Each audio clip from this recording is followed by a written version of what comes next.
What would actually happen if you started eating peanut butter every single day? At first, your body would probably love it. Peanut butter is packed with healthy fats and protein, which help keep your energy stable and your stomach full for hours.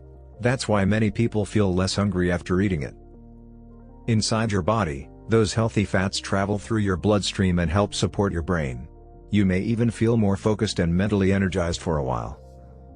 Your muscles also benefit because peanut butter contains protein your body uses to repair tiny muscle damage after daily activity or exercise.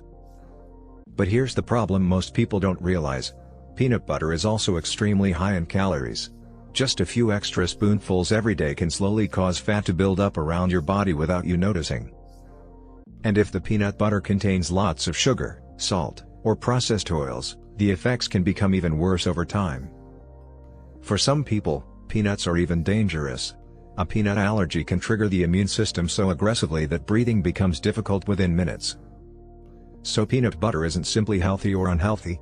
The real effect depends on how much you eat, what type you choose, and how your own body reacts to it.